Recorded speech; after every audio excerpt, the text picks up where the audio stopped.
La Bible du semeur. Proverbs 6. Les promesses impossibles. Mon fils, si tu t'es porté garant des dettes de ton prochain, si tu t'es engagé pour autrui en topant dans la main, si tu t'es laissé prendre au piège par tes promesses, si tu es prisonnier de tes propres paroles, alors, vite, mon fils, fais ce que je te dis pour te désengager, car tu t'es livré toi-même au pouvoir d'autrui. Va, humilie-toi devant le créancier, insiste auprès de lui. N'accorde ni sommeil à tes yeux, ni assoupissement à tes paupières. Dégage-toi comme la gazelle du piège tendu, comme l'oiseau du filet de l'oiseleur. Le paresseux. Toi qui es paresseux, va donc voir la fourmi. Observe son comportement et tu apprendras la sagesse. Elle n'a ni commandant, Ni contremator, ni chef. Durant l'été, elle prépare sa nourriture. Au temps de la moisson, elle amasse ses provisions. Et toi, paresseux, combien de temps vas-tu rester couché? Quand donc sortiras-tu de ton sommeil pour te lever? Dis, je vais faire juste un petit somme. Dis-tu, juste un peu m'assoupir. Rien qu'un peu croiser les mains et rester couché un instant. Mais pendant ce temps, la pauvreté s'introduit chez toi comme un rôdeur. Et la misère comme un pillard. Le colporteur de mensonges. C'est un vaurien, un personnage inique. Celui qui va, colportant des mensonges. Il appuie ses dires de clignement d'yeux, de tapement des pieds et de signes des doigts. Il n'y a que des pensées perverses dans son cœur. Il manigance du mal et passe son temps à susciter des querelles. Aussi la ruine fondra-t-elle sur lui sans crier gare. Il sera brisé soudainement et sans remède. Ce que l'Éternel déteste. Il y a 6 choses que l'Éternel déteste, et même 7 qui lui sont en horreur. Les yeux qui regardent les autres de haut, la langue qui répand des mensonges, les mains qui font couler le sang des innocents, le cœur qui médite des projets coupables, les pieds qui se hâtent de courir vers le mal, le faux témoin qui dit des mensonges, et l'homme qui sème la discorde entre des frères. Comment fuir l'immoralité? Mon fils, reste attaché aux préceptes de ton père, et ne rejette pas l'enseignement de ta mère. Tiens-les constamment sur ton cœur. Attache-les comme un collier à ton cou. Ils te guideront quand tu voyageras. Ils veilleront sur toi durant ton sommeil, et s'entretiendront avec toi à ton réveil. Car le précepte est une lampe, et l'enseignement une lumière. Les avertissements et les reproches sont le chemin vers la vie. Ils te préserveront de la femme immorale, et te garderont de te laisser séduire par les paroles enjôleuses d'une inconnue. Ne la convoite pas dans ton cœur à cause de sa beauté. Ne te laisse pas séduire par ses éillades. Car, à cause d'une prostituée, on peut être réduit à un morceau de pain. Et la femme adultère met en péril une vie précieuse. Peut-on mettre du feu dans sa poche, sans que les vêtements s'enflamment? Peut-on marcher sur des braises sans se brûler les pieds? De même, celui qui court après la femme de son prochain ne demeurera pas indemne. S'il la touche, il ne saurait rester impuni. On ne méprise pas celui qui a volé, pour assouvir sa faim parce qu'il n'avait rien à manger. Pourtant s'il est découvert, il devra restituer 7 fois plus, et il donnera tout ce qu'il a dans sa maison. Mais celui qui commet un adultère avec une femme est dépourvu de sens. Agir ainsi, c'est se détruire soi-même. Celui qui fait cela ne récoltera que souffrance et déshonneur. Sa honte ne s'effacera jamais, car la jalousie met le mari en fureur. Il sera sans pitié au jour de la vengeance. Il ne se laissera apaiser par aucune indemnité. Il ne l'acceptera pas, même si tu multiplies les présents. Psaume chapitre 26 à 30. Psaume 26. Fais-moi justice. De David. Fais-moi justice, ô Éternel, car la vie que je mène est sans reproche. Je me confie en l'Éternel, je ne faiblirai pas. Sonde-moi, Éternel, éprouve-moi, et examine mon cœur et mes pensées. Je garde ton amour présent à mon esprit, et je conduis ma vie selon ta vérité. Je ne vais pas m'asseoir avec les hommes fourbes. Je ne fréquente pas les hypocrites. Je hais la compagnie de ceux qui font le mal. Je ne vais pas m'asseoir chez les méchants. Je laverai mes mains en signe d'innocence, avant de m'approcher de ton autel, ô Éternel, pour t'exprimer ma gratitude, et raconter tes œuvres merveilleuses. Ô Éternel, j'aime le lieu où tu habites, et où ta gloire a sa demeure. Ne lie donc pas mon sort à celui des pécheurs. Ne m'ôte pas la vie avec les assassins. Ils ont commis des actes criminels. Ils se sont laissés acheter. Mais moi je veux mener une vie sans reproche. Délivre-moi et fais-moi grâce. Je marche sur le droit chemin. Oui, je veux te bénir, ô Éternel, au sein de l'assemblée. Psalm 27. En sécurité auprès de Dieu. De David. Oui, l'Éternel est ma lumière et mon sauveur. De qui aurais-je crainte? L'Éternel est ma forteresse, il protège ma vie. De qui aurais-je peur? Que des méchants s'avancent contre moi, voulant me nuire. Ce sont mes ennemis, mes oppresseurs, qui perdent pied et tombent. Qu'une armée vienne m'assiéger. Mon cœur reste sans crainte. Que l'on me déclare la guerre. Je suis plein d'assurance. J'ai présenté à l'Éternel un seul souhait, mais qui me tient vraiment à cœur. Je voudrais habiter dans la maison de l'Éternel tous les jours de ma vie, afin d'admirer l'Éternel dans sa beauté, et de chercher à le connaître dans sa demeure. Car il me cache sous sa tente dans les jours du malheur. Au secret de son tabernacle, il me tient abrité. Sur un rocher, il me met hors d'atteinte. Dès à présent, je peux lever la tête pour dominer mes ennemis autour de moi. J'offrirai dans son tabernacle des sacrifices avec des cris de joie. Je célébrerai l'Éternel par le chant et les instruments. Ô Éternel, écoute mon appel car je t'invoque. Accorde-moi la grâce de me répondre. Du fond de mon cœur, je me dis, de ta part, tournez-vous vers moi. Oui, c'est vers toi que je me tourne, ô Éternel. Ne te détourne pas de moi, et ne repousse pas ton serviteur avec colère. Toi qui m'as secouru, ne me délaisse pas, ne m'abandonne pas. Ô Dieu, toi qui es mon sauveur.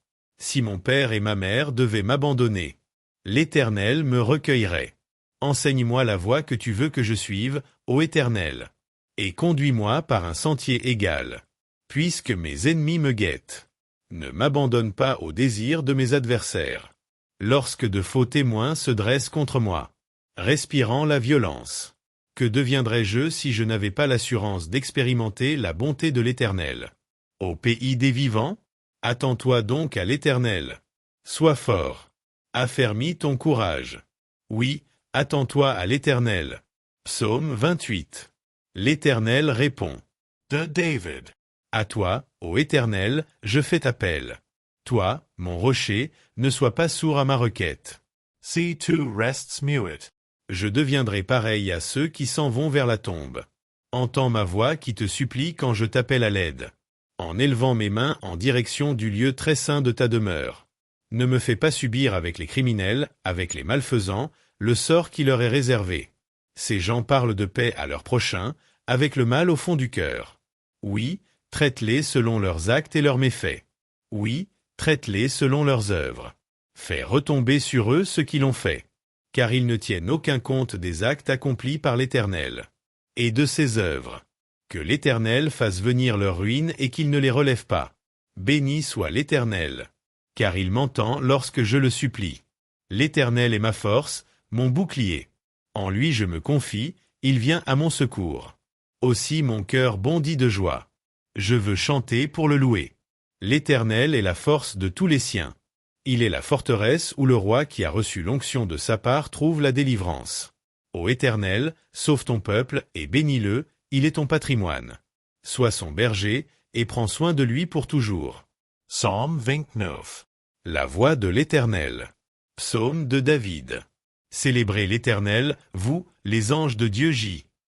Célébrez l'Éternel en proclamant sa gloire et sa puissance. Oui, célébrez l'Éternel en proclamant la gloire dont il est digne.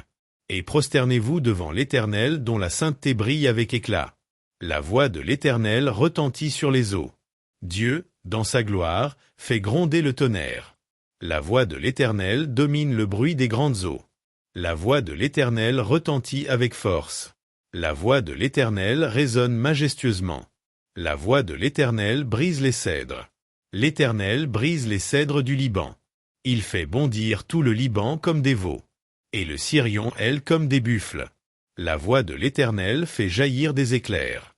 La voix de l'Éternel fait trembler le désert. L'Éternel fait trembler le désert de Kadesh.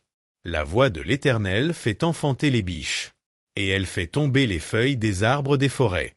Dans son palais, tous crient « Gloire à l'Éternel ». Au-dessus du déluge, l'Éternel siégeait sur son trône. L'Éternel siège en roi à tout jamais. L'Éternel donnera la puissance à son peuple.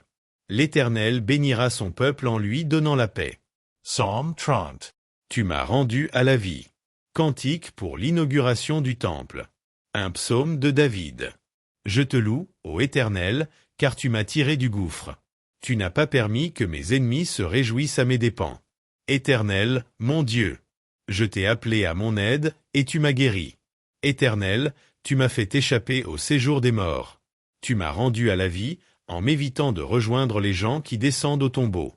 Chantez donc à l'Éternel, vous tous qui lui êtes attachés. Apportez-lui vos louanges. Proclamez sa sainteté. Son courroux dure un instant. Sa faveur est pour la vie. Si, le soir, des pleurs subsistent. Au matin, la joie éclate. Je vivais paisiblement, et je me disais, je ne tomberai jamais. Éternel, dans ta faveur, tu avais fortifié la montagne où je demeure. Tu t'es détourné de moi, et je fus désemparé. J'ai crié vers toi, Éternel, et j'ai imploré ta grâce, ô Seigneur. Si je descends dans la tombe, si je meurs, quel avantage en retires-tu? Celui qui n'est plus que poussière, peut-il te louer encore? Peut-il proclamer ta fidélité? Écoute, Éternel, aie pitié de moi. Éternel, viens à mon aide. Tu as transformé mes pleurs en une danse de joie, et tu m'as ôté mes habits de deuil pour me revêtir d'un habit de fête, afin que, de tout mon cœur, et sans me lasser, je te chante. Éternel, mon Dieu, je te louerai à jamais. 2 Corinthiens. Du chapitre 6, verset 4 au chapitre 7, verset 16. La séparation d'avec le mal. Ne vous mettez pas avec des incroyants sous un joug qui n'est pas celui du Seigneur. En effet, ce qui est juste peut-il s'unir à ce qui s'oppose à sa loi? La lumière peut-elle être solidaire des ténèbres? Christ peut-il s'accorder avec le diable? Que peut avoir en commun le croyant avec l'incroyant? Quel accord peut-il exister entre le temple de Dieu et les idoles? Car nous sommes, nous, le temple du Dieu vivant. Dieu lui-même l'a dit. J'habiterai et je marcherai au milieu d'eux. Je serai leur Dieu, et ils seront mon peuple. C'est pourquoi, sortez du milieu d'eux. Séparez-vous d'eux, dit le Seigneur. N'ayez pas de contact avec ce qui est impur. Alors je vous accueillerai. Je serai pour vous un père. Et vous serez pour moi des fils et des filles. Dit le Seigneur, le Tout-Puissant. Mes amis, puisque nous possédons ce qui nous a été promis en ces termes, purifions-nous de tout ce qui corrompt le corps et l'esprit, pour mener ainsi une vie pleinement sainte, dans la crainte de Dieu. Paul et les Corinthiens réconciliés. Faites-nous une place dans votre cœur. Nous n'avons causé de tort à personne, nous n'avons ruiné personne, nous n'avons exploité personne. En parlant ainsi, je n'entends nullement vous condamner. Je vous l'ai déjà dit, nous vous portons dans notre cœur à la vie et à la mort. Grande est mon assurance quand je parle de vous, grande est ma fierté à votre sujet. J'ai été pleinement réconforté, je déborde de joie dans toutes nos détresses. En effet, à notre arrivée en Macédoine, nous n'avons pas eu un instant de repos, nous avons connu toutes sortes de détresses, conflits au dehors, craintes au dedans. Mais Dieu, qui réconforte ceux qui sont abattus, nous a réconfortés par l'arrivée de Tite. Ce n'est pas seulement sa venue qui nous a réconfortés, mais aussi le réconfort qu'il avait reçu de vous. Il nous a fait part de votre ardent désir de me revoir, de votre profonde tristesse, de votre dévouement à mon égard. Et tout cela n'a fait qu'augmenter ma joie.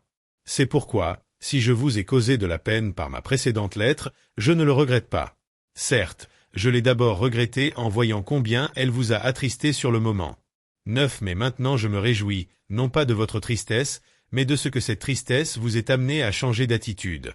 Car la tristesse que vous avez éprouvée était bonne aux yeux de Dieu, si bien qu'en fait nous ne vous avons causé aucun tort. En effet, la tristesse qui est bonne aux yeux de Dieu produit un changement d'attitude qui conduit au salut et qu'on ne regrette pas. La tristesse du monde, elle, produit la mort. Cette tristesse qui est bonne aux yeux de Dieu, voyez quel empressement elle a produit en vous, quelles excuses vous avez présentées, quelle indignation vous avez manifestée, et quelle crainte, quel ardent désir de me revoir, quel zèle, quelle détermination à punir le mal. Par toute votre attitude, vous avez prouvé que vous étiez innocent en cette affaire. Bref, si je vous ai écrit, ce n'était pas à cause de celui qui a commis l'offense ni à cause de celui qui l'a subi, mais c'était pour que votre empressement pour nous soit manifesté devant Dieu parmi vous. C'est pourquoi votre réaction nous a réconfortés. À ce réconfort s'est ajoutée une joie bien plus vive encore en voyant combien Tite était heureux à cause de la manière dont vous avez apaisé ses craintes. Ainsi, si je lui ai parlé de vous avec quelque fierté, je n'ai pas eu à en rougir, car l'éloge que je lui ai fait de vous s'est révélé conforme à la vérité, exactement comme tout ce que nous avons pu vous dire. Aussi redouble-t-il d'affection pour vous quand il se rappelle votre obéissance à vous tous, et avec quels égards et quel respect vous l'avez accueilli. Je suis heureux de pouvoir compter sur vous en toutes choses. Deuxième des rois. Chapitre 19. Ézéchias consulte le prophète Ésaïe. Lorsque le roi Ézéchias eut entendu leur rapport, il déchira ses vêtements, se couvrit d'un vêtement d'étoffe grossière et se rendit au temple de l'Éternel. En même temps, il envoya Éliakim, qui avait la charge du palais, Shebna le secrétaire et les plus anciens des prêtres, tous vêtus de vêtements d'étoffe grossière, chez le prophète Ésaïe, fils d'Amo, avec ce message. « Voici ce que te fait dire Ézéchias. Ce jour est un jour de détresse, de châtiment et de honte. Nous sommes comme des femmes sur le point d'accoucher qui n'auraient pas la force de mettre leur enfant au monde.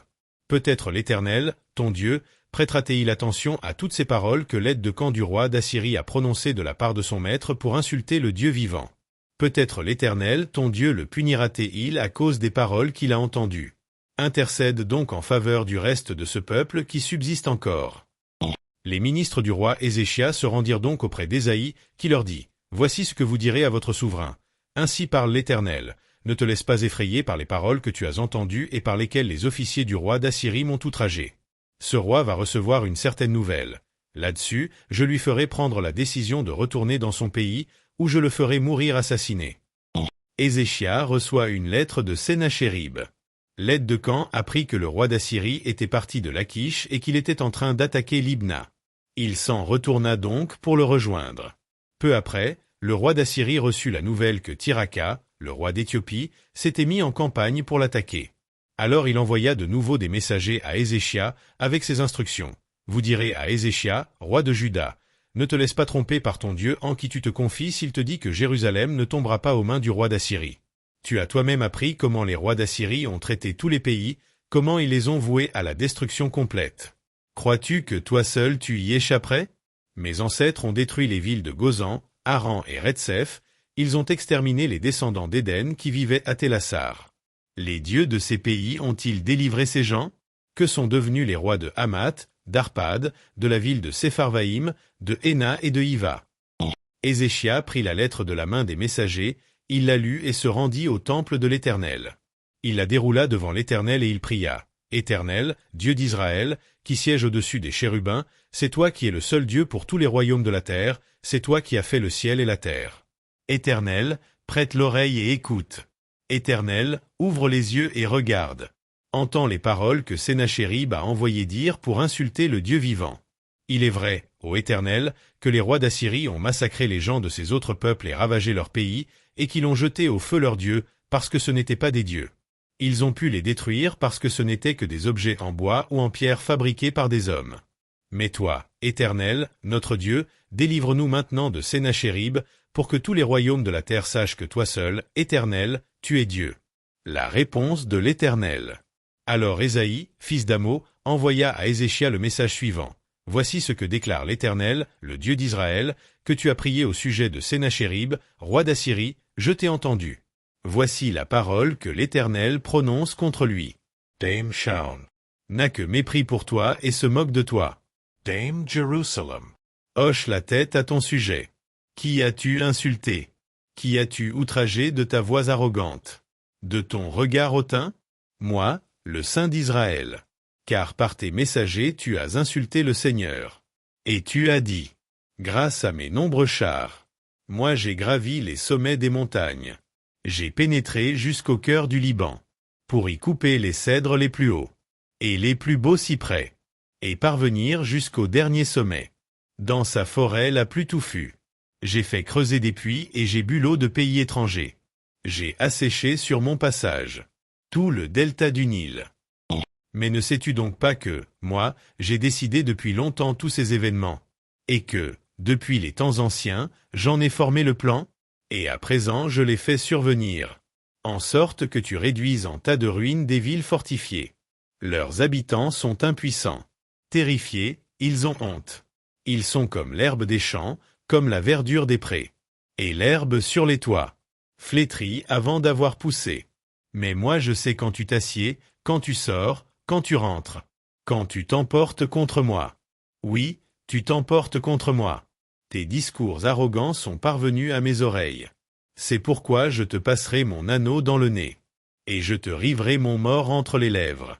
Puis je te ferai retourner par où tu es venu. Quant à toi, Ézéchia, ceci te servira de signe. Cette année-ci, on mangera ce qu'a produit le grain tombé.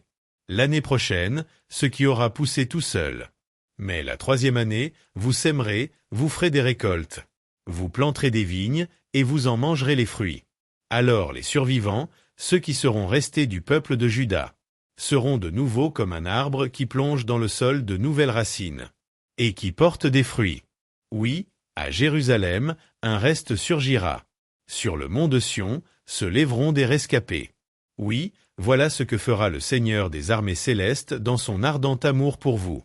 C'est pourquoi, voici ce que l'Éternel déclare au sujet du roi d'Assyrie. Il n'entrera pas dans la ville. Aucun de ses archers n'y lancera de flèches. Il ne s'en approchera pas à l'abri de ses boucliers, et il ne dressera aucun terrassement contre elle. Il s'en retournera par où il est venu, sans entrer dans la ville. L'Éternel le déclare. Je protégerai cette ville, je la délivrerai, par égard pour moi-même et pour mon serviteur David. La délivrance. Cette nuit-là, l'ange de l'Éternel intervint dans le camp assyrien et y fit périr 185 000 hommes. Le matin, au réveil, le camp était rempli de tous ces cadavres. Alors Sénachérib, roi d'Assyrie, leva le camp et repartit pour Ninive, où il resta. Un jour, pendant qu'il se prosternait dans le temple de son dieu Nisroch, ses fils Adramélec et Saretsé l'assassinèrent de leur épée, puis s'enfuirent dans le pays d'Arara. Un autre de ses fils, Ésaradon, lui succéda sur le trône. Nahum chapitre 1. Proclamation sur Ninive. Livre de la révélation reçue par Nahum, d'Elkosh. Colère et bonté de Dieu. L'Éternel est un Dieu qui ne tolère pas le mal et qui le fait payer. L'Éternel fait payer, sa fureur est terrible. Il fait payer ses adversaires. Il garde son ressentiment contre ses ennemis. D'un côté, l'Éternel est lent à la colère. Sa puissance est immense. Mais il ne laisse pas le coupable impuni. L'Éternel ferait sa route dans l'ouragan et la tempête. Et les nuées sont la poussière que soulèvent ses pieds. Il menace la mer et il la met à sec. Il fait tarir les fleuves. Le Basan et le Carmel dépérissent. La flor du Liban est fain. Les montagnes vacillent à son approche. Les collines s'effondrent. La terre se soulève devant ses pas. Tout l'univers est bouleversé avec ceux qui l'habitent. S'il se met en colère, qui pourra subsister? Et qui tiendra quand son courroux s'enflamme? Car sa fureur se répand comme un incendie. Les rochers se renversent à son approche. Mais l'Éternel est bon. Il est un sur abri au jour de la détresse. Et il prend soin de ceux qui se confient en lui. Par un flot qui déborde. Il détruira Ninive totalement. Et il repoussera ses ennemis dans les ténèbres. La détresse ne reparaîtra pas. À Juda. Que complotez-vous donc à l'encontre de l'Éternel? C'est lui qui est l'auteur de destruction totale. Et la détresse ne reparaîtra pas une seconde fois. Ils sont pareils à un fourré d'épines enchevêtrées. Tout imbibés qu'ils sont de vin. Ils seront consumés. Totalement comme du chaume sec. À Ninive. C'est de toi qu'est venu. Celui qui, contre l'Éternel, trame le mal. Et qui conçoit des desseins criminels. À Juda. L'Éternel dit ceci. Bien que vos ennemis soient au complet et très nombreux, ils n'en seront pas moins moissonnés sans retour et ils disparaîtront. Si je t'ai humilié, ô peuple de Juda, je ne le ferai plus. Et je vais maintenant briser le joug qu'il fait peser sur toi. J'arracherai tes chaînes. Ô roi de Ninive. Mais quant à toi, voici ce que décrète l'Éternel contre toi. Tu n'auras pas de descendance qui perpétue ton nom. Je ferai disparaître du temple de tes dieux les idoles taillées, les statues de métal fondu. J.E. prepare tatum.